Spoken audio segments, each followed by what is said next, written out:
대한 동화가 있습니다. 이런 이야기입니다. 하나님께서 천사장 가브리엘에게 세상에서 가장 아름다운 것 3가지를 가지고 오라고 명령을 하셨습니다. 천사장은 세상에 다니면서 곳곳에서 아름다운 것을 찾아보았습니다. 첫째로 활짝 핀 향기로운 꽃송이를 제일 먼저 뽑았습니다.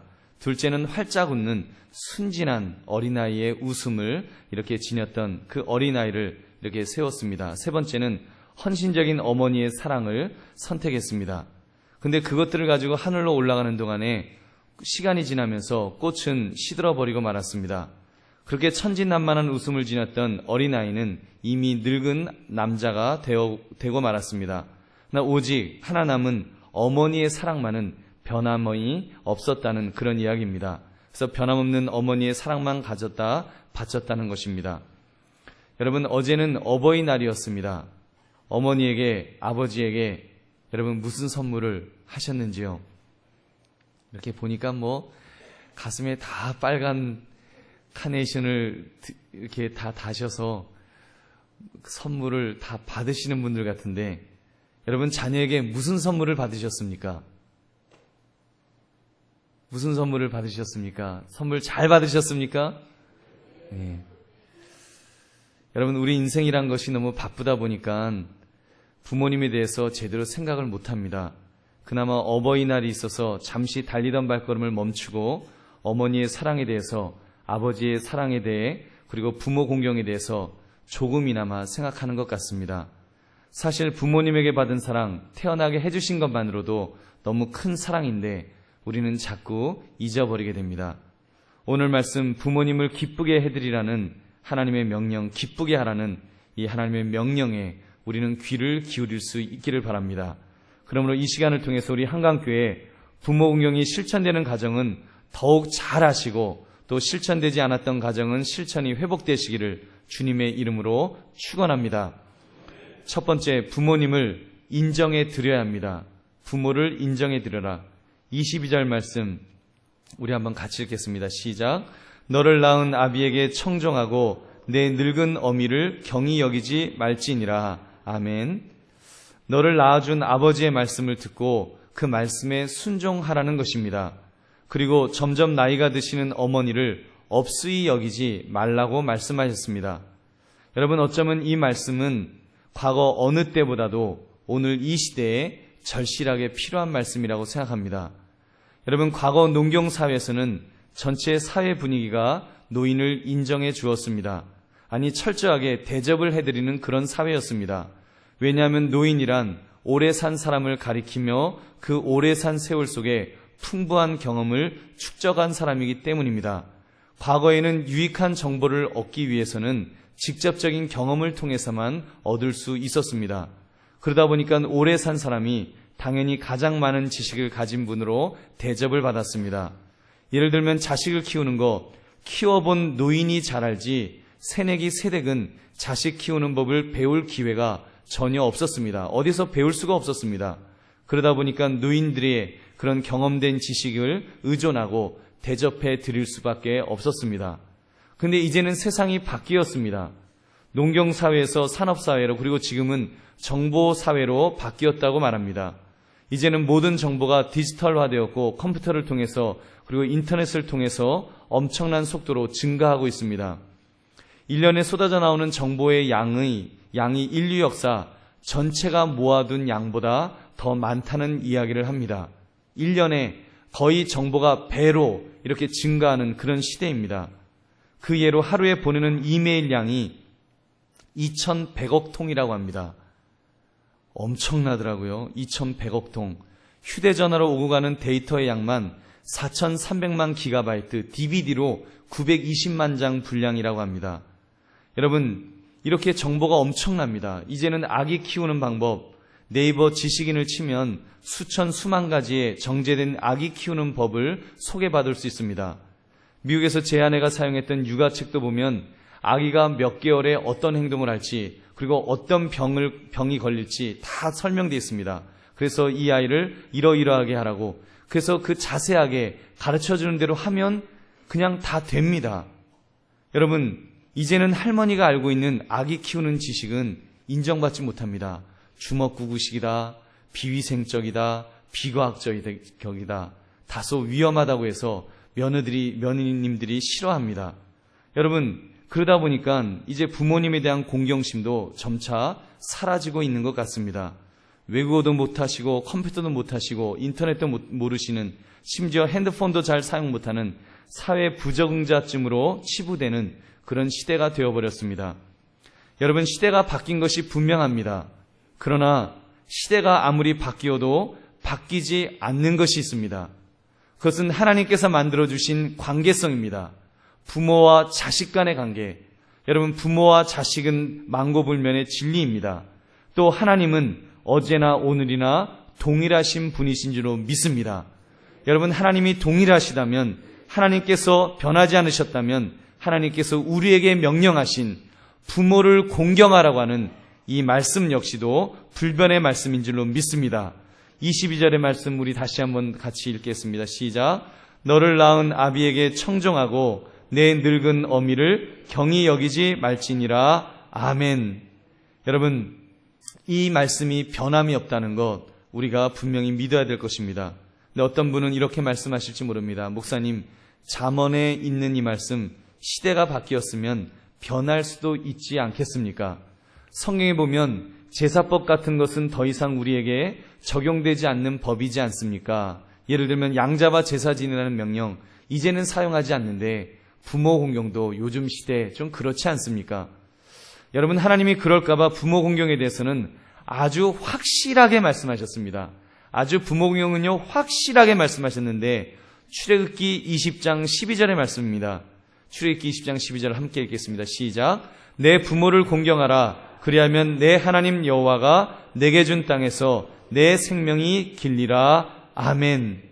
여러분, 이 말씀은 시내산에서 모세에게 주신 10계명의 일부입니다. 하나님의 법에는 민법이 있고 의식법이 있고 도덕법이 있습니다. 민법이나 의식법은 그 시대 상황에 따라서 조금씩 바뀔 수 있는 법입니다. 조금 전 말씀드린 양을 잡아 제사 지내는 의식법은 더 이상 신약 시대에는 필요치 않습니다. 그러나 도덕법은 아닙니다. 도덕이란 시대를 막론하고 어느 때 누구에게나 마땅히 적용돼야 하는 법으로 우리에게 주셨습니다. 그래서 시대가 아무리 바뀌어도 10계명에 있는 내용들은 세상 끝날까지 계속되어야 하는 법입니다. 다른 신을 두지 말라.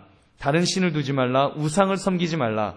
여호와 이름을 망령되이 일컫지 말라. 안식일을 기억하여 거룩히 지키라. 살인하지 말라. 간음하지 말라. 도적질하지 말라. 거짓 증거하지 말라. 내 이웃의 집을 탐내지 말라. 여러분, 이런 법은 영원히 변할 수 없는 불변의 진리로 변할 수 없는 하나님의 명령이신 줄로 믿습니다.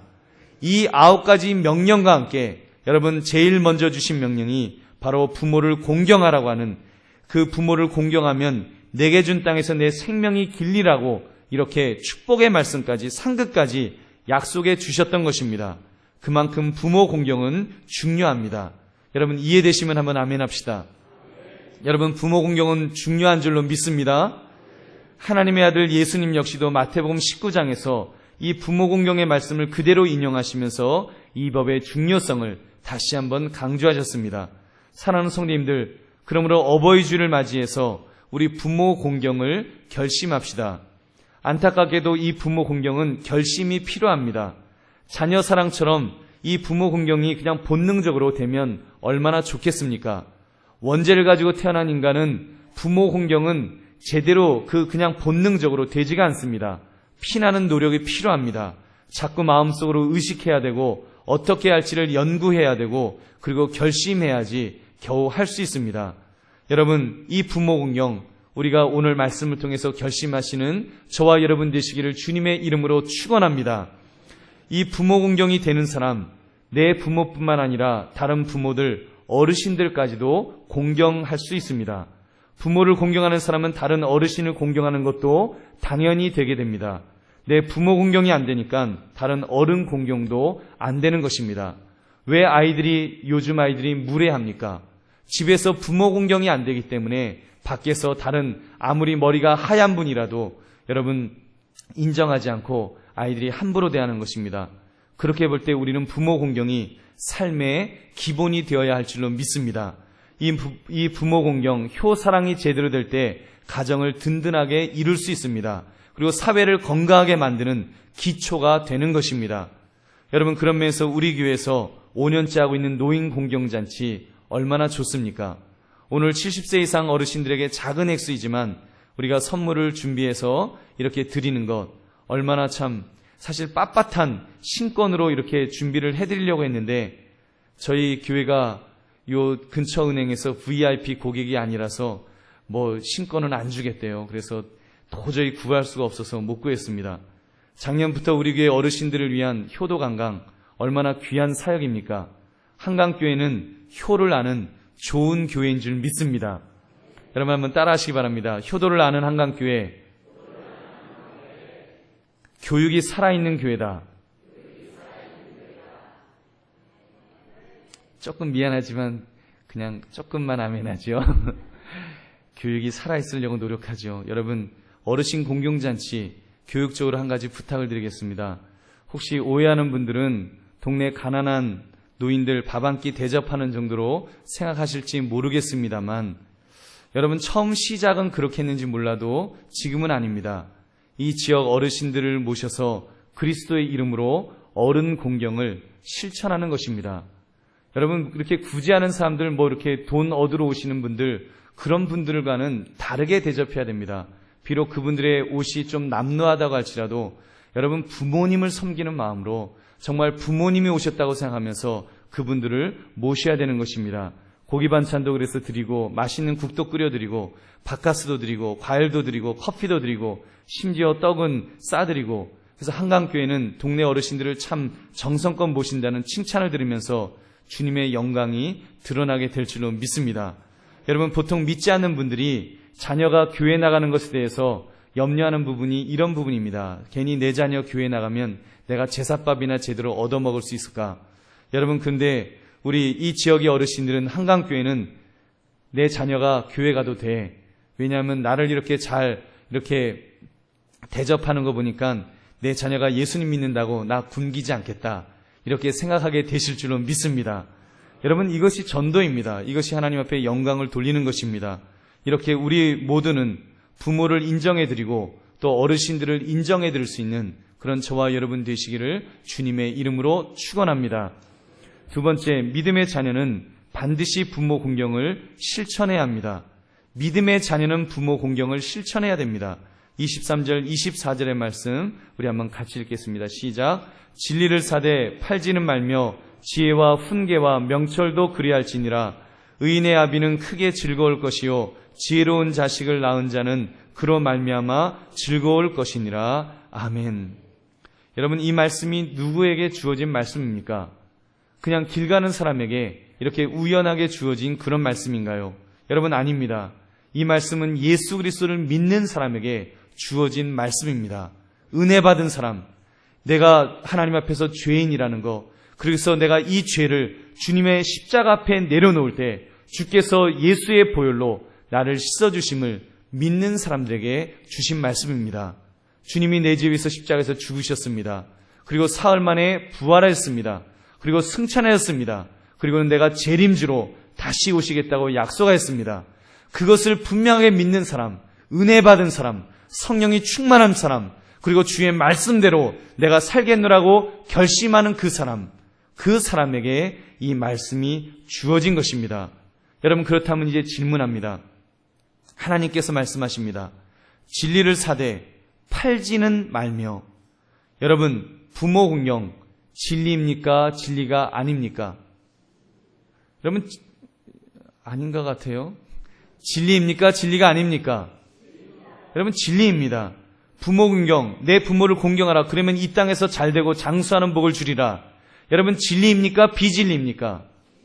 진리입니다. 그렇다면 이 진리를 삽시다. 여러분, 이 진리를 삽시다. 여러분, 이 진리를 사실은 예수 그리스도의 피값으로 우리를 사셨고 우리는 그 은혜로 이 진리를 사야 됩니다. 이 진리를 샀으면 절대로 팔지 말아야 합니다. 이 진리를 샀으면 팔지 말아야 되죠. 별것도 아닌 것 때문에, 돈 몇 푼 때문에 부모를 멀리하고 조금 바쁘다고 여러분, 우리가 부모님을 우리가 멀리하면서 이 진리를 팔아먹어버린다면 불효를 저지른다면 그건 안 되는 것입니다. 여러분, 어떤 분은 이렇게 말씀합니다. 목사님, 부모 공경 저는 못합니다. 저희 아버지가 어떤 분이셨는데요. 얼마나 악하게 우리 집에서 행하셨었는데요. 우리 어머니 정말 형편없었습니다. 치가 떨립니다. 부끄럽습니다. 여러분, 그런 분이라도 제가 무엇이라고 대답해 드리겠습니까? 그래도 해야 합니다. 왜요? 누구 때문에? 부모님 때문에? 여러분 자신 때문에? 여러분 자신 때문에. 여러분은 은혜 받은 하나님의 백성이라면, 하나님께서 명령하셨으면 그냥 순종해야 될 줄로 믿습니다. 에베소 6장 1절부터 3절 말씀, 바로 저와 여러분에게 주신 말씀입니다. 우리 한번 같이 읽겠습니다. 시작. 자녀들아, 주 안에서 너희 부모에게 순종하라. 이것이 옳으니라. 내 아버지와 어머니를 공경하라. 이것은 약속이 있는 첫 계명이니 이로써 내가 잘되고 땅에서 장수하리라. 아멘. 여러분, 이 말씀을 자세히 보십시오. 부모에게 순종하는 것, 부모에게 순종하는 것은 주 안에서 하라고 말씀합니다. 뭔가 조건이 조금 붙어 있죠. 왜냐하면 때로는 우리가 부모에게 순종하지 못할 때가 있습니다. 하나님의 법에 어긋나면 우리가 부모님에게 순종할 수 없지요. 그러나 여러분, 내 부모를 공경하라. 내 아버지와 어머니를 공경하라. 여기에 조건이 있습니까? 아무 조건이 없어요. 그냥 아버지이기 때문에, 어머니이기 때문에 공경해라. 예외 없이 공경해라. 그분이 어떤 분인지 상관없이 하나님께서 그분을 당신의 아버지로, 어머니로 허락하셨다면 그냥 공경하라는 것입니다. 이것이 옳습니다. 여러분, 믿으시면 아멘 합시다. 부모를 공경하는 것입니다. 그러므로 사랑하는 성도님들, 부모 공경에는 변명이나 이유가 필요 없습니다. 무조건 해야 합니다. 은혜 받은 성도라면 마땅히 부모를 공경해야 합니다. 하나님을 공경하는 사람은 부모 공경이 저절로 됩니다.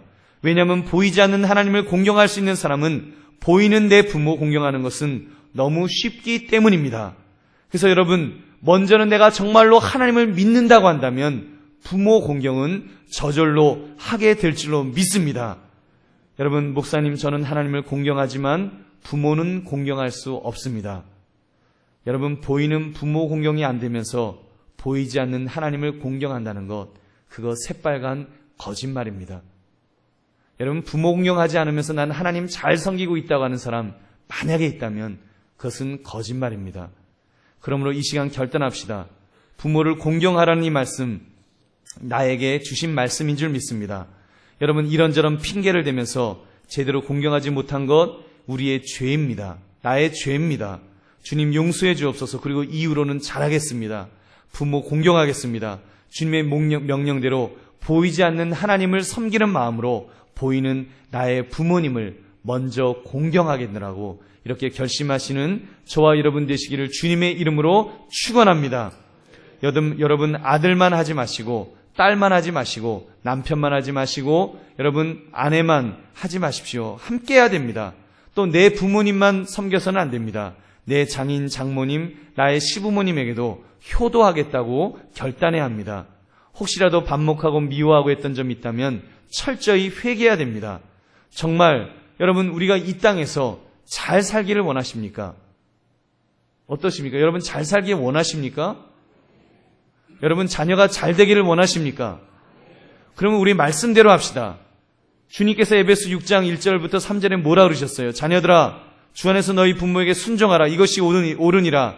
내 아버지와 어머니를 공경하라. 이것은 약속이 있는 첫 계명이니 이로써 내가 잘되고 땅에서 장수하리라. 믿으시면 아멘 합시다. 땅에서 잘되고 장수하리라. 장수회복하고 형통회복 함께 받아야 된다고 여러 번 말씀드렸습니다. 함께 받아야 될 복입니다. 장수하고 잘못되면 안 되고요. 잘 되면서 단명하면 그것도 억울합니다. 잘되고 장수하는 복, 이거 함께 받을 수 있는 것, 다른 것 없습니다. 부모님에게 공경하면, 부모님께 효도하면 하나님께서 그런 복을 주실 줄로 믿습니다. 그런 복 받으시는 저와 여러분 되시기를 주님의 이름으로 축원합니다. 세 번째, 마땅히 부모를 즐겁게 해드려야 합니다. 24절 25절 말씀 우리 한번 같이 읽겠습니다. 시작. 의인의 아비는 크게 즐거울 것이요 지혜로운 자식을 낳은 자는 그로 말미암아 즐거울 것이니라. 내 부모를 즐겁게 하며 너를 낳은 어미를 기쁘게 하라. 아멘. 여러분, 의인의 아비, 예수님을 바로 믿는 자녀를 둔 부모를 말합니다. 의인의 아비는 예수님을 바로 믿는 자녀를 둔 부모. 그러면 누구 부모일까요? 길거리에 있는 예수 믿지 않는 분의 부모님일까요? 아니지요. 누구의 부모입니까? 한번 따라 하시기 바랍니다. 나의 부모구나. 나의 부모구나. 여러분, 바로 저와 여러분의 부모님입니다. 그러면 그 부모님이 어떻게 된다고요? 즐거울 것이니라. 즐겁게 해드려야 된다는 것입니다. 여러분의 부모님이 즐거워하십니까? 제가 저희 어머니 어디 계신지 잘 안 보여서 이렇게 눈 안 맞추고 여쭤봅니다. 여러분의 부모님이 행복하십니까? 여러분, 여러분의 부모님이 즐거우신가요? 만약 즐거워하지 않으신다면 우리는 회개해야 합니다. 부모님이 큰 것을 바라시는가요? 여러분의 자녀들처럼 이것저것 아주 조르면서 그렇게 바라는 것이 많으시던가요? 그렇지 않은 것 아닙니까? 정말 작은 것, 용돈 정말 그 몇 원만 드려도 활짝 웃으실 수 있습니다. 따뜻한 전화 한 통, 대화 한마디만 하셔도 활짝 웃으실 수 있습니다. 한마디의 위로면 눈물까지 핑 도시며 감격의 눈물을 흘리실 것입니다. 근데 우리는 어떻습니까? 우리는 철부지들입니다. 나이가 10살 때도 철부지였고 20살 때도 철부지고 30살 때도 철부지고 40살, 50살, 60살이 되어도 여전히 철부지인 경우가 얼마나 많습니까? 우리가 가지고 있는 부모님에 대한 오해들을 가지면서 우리는요 늘 영원한 만년철부지 생활을 하려고 하는 우리의 모습이 있습니다. 어머니에 대한 오해가 있습니다. 첫째, 어머니 몸은 절대 아프지 않는 어떤 특별한 몸인 줄 알았습니다. 둘째, 어머니는 어렸을 때부터 아무 꿈도 품은 적이 없는 줄 알았습니다. 셋째, 어머니는 새벽에 일찍 일어나고 늦게 잠드는 것을 좋아하시는 줄 알았습니다. 넷째, 어머니는 특별히 좋아하시는 음식이 한 가지도 없는 줄 알았습니다. 다섯째, 어머니는 친구가 한 사람도 없는 줄 알았습니다. 여섯째, 어머니는 얼굴이 고와지는 것과 멋진 옷을 입는 것에는 전혀 관심이 없는 줄 알았습니다. 일곱째, 어머니는 우리가 전화를 길게 하는 것을 좋아하시지 않는 줄 알았습니다. 여덟째, 어머니는 언제까지나 우리 곁에 계실 줄 알았습니다. 여러분, 아버지에 대한 오해도 있습니다. 첫째, 우리 아버지는 단 하루라도 쉬는 것을 좋아하지 않는 줄 알았습니다. 둘째, 아버지는 웃는 걸 모르시는 줄 알았습니다. 셋째, 아버지의 안주머니는 늘 돈이 얼마쯤은 들어있는 줄 알았습니다. 넷째, 아버지는 좋아하시는 운동도 취미도 없는 줄 알았습니다. 다섯째, 아버지는 우리가 하는 말을 귀담아 듣지 않으시는 줄 알았습니다. 여섯째, 아버지는 아무리 깊고 험한 길을 걸어가도 조금도 두려워하시지 않는 줄 알았습니다. 일곱째, 아버지 눈에는 눈물이 한 방울도 없는 줄 알았습니다. 여덟째, 아버지는 오래 사실 줄로 믿었습니다. 사랑하는 성도님들, 우리 이제는 이 오해들 다 풀고 우리 이 오해를 극복합시다. 이제는 부모님을 오해하는 것이 아니라 이제는 이해해 드려야 됩니다. 그리고 보살펴 드리고 참으로 그분들을 이렇게 보살펴 드리려고 애를 써야 될 줄로 믿습니다. 여러분, 첫째, 연세가 드실수록 마음이 약해져 가심을 우리는 알아야 합니다. 우리 아버지, 우리 어머니 대단히 강하신 줄 알았습니다. 그런데 어떻던가요? 연세가 드실수록 마음이 무너지는 것이 여러분 부모님의 마음입니다. 여러분, 용서하시기 들으십시오. 저는 아직까지는 하나님 말고는 무서운 것이 없다 이렇게 생각했습니다. 이제 나이가 50을 바라보니까 조금씩 무서운 것이 생기기 시작하는 것을 느낍니다. 그러면서 나이를 먹는구나라는 것을 실감하게 됩니다. 연세가 많으신 부모님의 마음은요, 여러분 어린아이처럼 되셨겠구나라고 생각하면 정확할 것입니다.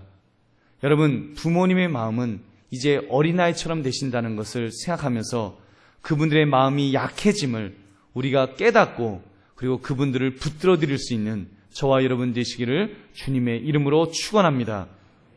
또 한 가지, 연세가 드실수록 드시고 싶은 것이 많음을 알아야 합니다.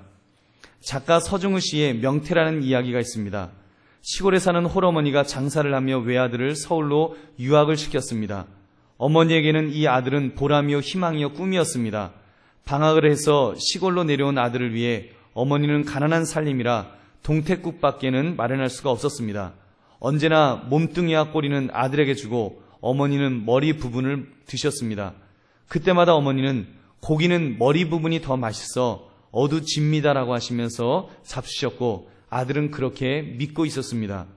몇 년이 지난 후 아들은 대학을 졸업하고 결혼하여 의젓한 아버지가 되었습니다.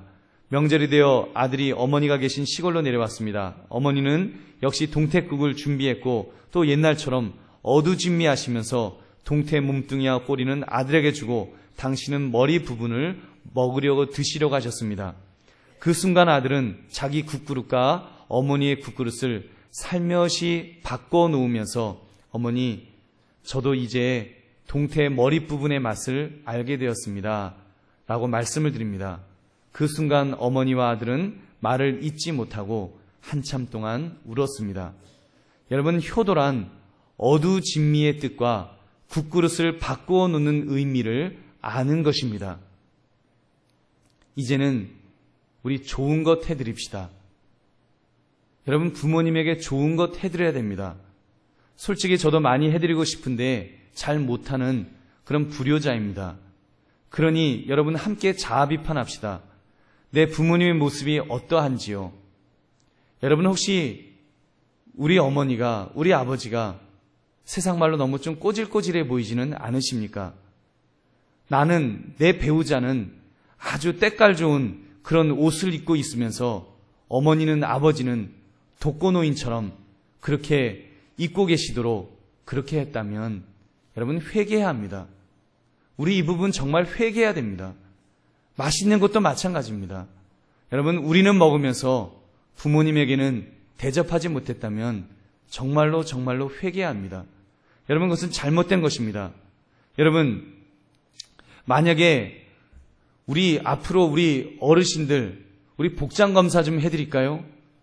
그래서 정말 여러분 어르신들 옷 너무 남루하게 입었으면 그 자녀들 여러분 다 아시지 않습니까? 전화 걸어갖고 혼을 내키십시오. 아니면 설교를 듣도록 하시든지 그래서 혼을 내켜서 그게 뭐냐고 여러분 가르쳐야 됩니다. 우리 한강교회는 그런 자녀들 한 분도 없는 줄로 믿습니다. 우리가 정말로 우리가 주님 안에서 이렇게 우리 어르신들 연세가 드실수록 드시고 싶은 것도 더 많으십니다. 여러분 더 어린아이처럼 되셨습니다. 그분들을 잘 모실 수 있는 저와 여러분 되시기를 주님의 이름으로 축원합니다. 셋째, 연세가 드실수록 병들어 고통하는 것을 알아야 합니다. 연세가 드시면 아픈 곳이 점점 많아집니다. 가끔 의사라는 양반이 가슴에 대못을 박는 말들을 우리 어르신들에게 합니다. 노인이라서 그렇습니다. 그냥 그렇게 살다가 가는 거예요. 그럼 못된 말하는 그런 의사 그냥 잡아다가 그냥 좀 용서하시 들으십시오. 패줘야 됩니다. 여러분 그거 할 말 아닙니다. 노인이 되면 여러분 노인이 아프시면 안 아픕니까? 여러분 더 아픈 것 아닙니까? 마음까지 무너지는데 거기다가 그렇게 말하면 안 되죠. 여러분 혹시라도 우리의 자녀가 그 의사는 못돼서 그렇다고 치지만 우리 자녀는 그래서는 절대로 안 되는 줄로 믿습니다. 여러분 부모님이 아프시면 마음 아파해야죠. 아니 노인이라서 아프세요. 그러면 안 되지요. 여러분 얼마나 힘드시겠습니까? 얼마나 아프시겠습니까?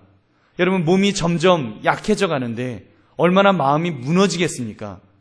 여러분 우리 부모님들, 우리 어머니, 우리가 어렸을 때 열이 펄펄 날 때 밤새도록 물수건을 이렇게 해주시면서 그렇게 돌봐주셨던 그런 부모님 아닙니까? 그런데 우리가 이젠 노인이니까 그래요라고 우리가 그렇게 말을 해버린다면 안 되지요.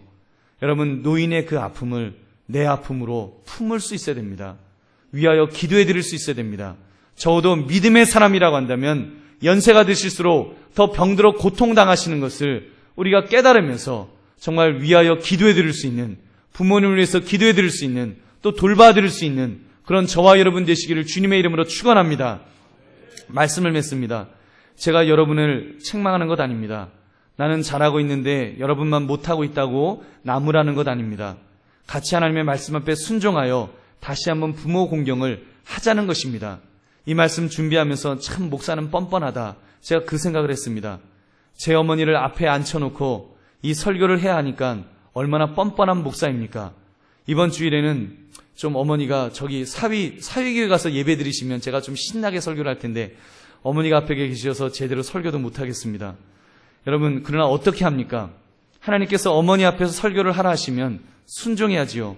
사랑하는 성도님들, 오늘 말씀을 통해 분명히 결단합시다. 나의 어머니, 아버지를 있는 그대로 인정해 드립시다. 믿는 자로서 하나님의 명령에 정말 순종하겠다는 마음으로 부모를 공경합시다. 이제는 어머니, 아버지를 즐겁게 해드리기를 위해서 노력하겠다는 결심하시는 저와 여러분 되시기를 주님의 이름으로 축원합니다. 여러분, 이 결심, 우리가 분명히 이 결심을 하고 이 결심을 또한 시켜야 됩니다. 부모님, 여러분 농담으로 듣지 마시고 여러분 이 말씀 웃고 넘길 일로 듣지 마십시오. 자녀에게 부모 공경을 가르쳐야 합니다. 여러분, 부모 공경 분명하게 가르쳐야 됩니다. 부모님들이요, 부모 공경을 가르치십시오. 내 자녀가 컸다고요? 그래도 가르쳐야 됩니다. 제가 어제 어머니에게 이제 봉투를 준비를 했는데 저희 집사람이 벌써 봉투를 드렸더라고요. 제가 저희 아이들을 불러놓고 어머니 보고 그 봉투 다시 달라 그랬어요. 그리고 저희 아이들 앉혀놓고 얘들아, 이렇게 엄마 아빠가 할머니에게 이렇게 어버이날 선물을 드린다. 그래서 제가요 일부러 10,000원짜리를 해서 아이들 앞에서 흔들었습니다. 여러분, 왜 흔들었겠습니까? 뭐 많은 돈은 아니었지만 아이들 눈에는 큰 돈이죠.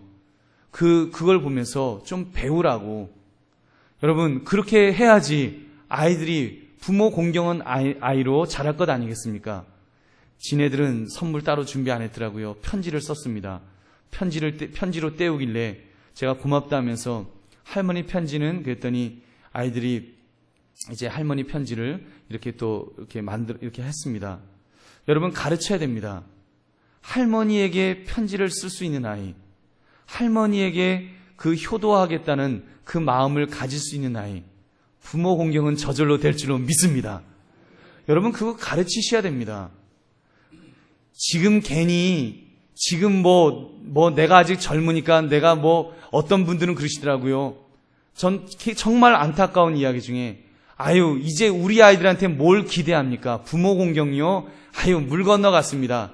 내가 노후 관리 잘해갖고요. 그냥 양로원 가서 살겠습니다. 여러분, 그거 얼마나 복 못 받을 생각입니까? 여러분, 그러시면 안 됩니다. 성경이 그렇게 말씀하는가요? 성경이 이제는 세상이 각박하니까 자녀들 부모 공경하지 않아도 괜찮다라고 성경이 말씀하는가요? 여러분, 그렇지 않습니다. 부모 공경 가르쳐야 됩니다. 믿으시면 아멘 합시다. 부모 공경 가르쳐야 됩니다. 그리고 부모 공경 해야 됩니다. 품 안의 자식이라고요. 이미 다 장성했다고 안 가르쳐도 됩니까? 분명하게 가르쳐야 됩니다. 언젠가 철이 들겠지 하면 너무 때가 늦습니다. 여러분, 우리가 가르치기 위해서 애쓸 수 있기를 원합니다. 사람이 철이 들기 전에는 부모님의 높은 사랑을 깨닫지는 못합니다. 나 슬픈 것은 우리가 철이 들었을 때는 부모님이 이미 이 세상 사람이 계시지 않는 경우가 얼마나 많습니까? 저는 우리 아버지에게 한 번도 효도를 해본 적이 없습니다. 아버지의 진한 사랑도 받아본 적이 없다라고 느꼈으니 군대에 있을 때 아버지가 돌아가셨습니다. 저는 저희 아버지에게 정말 제가 효도라고 카네이션 한두 번 달아드렸을까? 별로 한 것이 없습니다. 근데 나중에 유품을 정리하는데 저희 아버님 유품 속에 우리 누나들의 성적표는 없는데 제 성적표가 있는 것을 발견했습니다. 누나들보다 제가 공부를 제일 못했습니다. 제일 공부 못한 아들의 성적표를 갖고 있는 그 아버지의 그 유품을 보면서 아버지의 사랑을 뒤늦게 깨달았습니다. 그거 깨달았는데 이제 아들이 의젓하게 목사가 되어서 이렇게 설교도 하고 이런 모습이 되었는데 아버지에게 아버지 사랑합니다. 존경합니다. 이 말씀 드리고 싶은데 그거 드릴 수 없습니다. 여러분, 아버지가 안 기다려 주시더라고요. 사랑하는 성도님들, 우리 생존에 계신 우리 부모님 계시면, 아버지 계시면, 어머니 계시면 우리 효도해야 됩니다. 여러분, 부모님이 오래 살아계시다는 것, 그거는요, 하나님이 나에게 주신 축복으로 알아야 됩니다. 하나님이 나에게 복을 주시는 것입니다. 더 많이 효도하라고, 더 많이 효도해서 더 많이 하나님께서 약속하신 이 땅에서 잘되고 장수하는 복을 받으라고 하나님께서 주신 것입니다. 기회를 주시는 것입니다. 오래 사시면 내가 그동안 효도하지 못했으니까 더 효도할 기회를 주신 것으로 우리가 그렇게 깨달아야 됩니다. 왜 저렇게 오래 사실까? 언감생심, 우리가 그런 생각하면 그건 하나님 앞에 크게 정말 벌받을 그런 생각입니다. 사랑하는 성도님들, 우리 이제 정말 하나님 앞에서 결심하기를 원합니다. 인생은 짧습니다. 아버지 사랑해요. 아버지 존경해요. 어머니 사랑해요. 어머니 존경해요. 말씀드리고 싶어도 세월이 기다려주지 않는다는 것입니다. 살아계실 때 우리 더 많이 사랑하고, 살아계실 때 더 많이 존경하고, 한 번이라도 더 많이 전화드리고, 한 번이라도 더 많이 정말 이렇게 돌봐드릴 수 있는 그것이 우리에게 있어야 된다는 것입니다. 그러므로 여러분, 그것이 바로 부모와 우더른을 기쁘게 해드리는 우리 성도의 마땅한 모습인 줄로 믿습니다. 그러므로 신앙 안에서 부모를 공경하여 부모님을 기쁘게 해드리는 그런 저와 여러분 되시기를 주님의 이름으로 축원합니다. 여러분, 우리 함께 통성으로 기도하겠습니다. 기도하시는데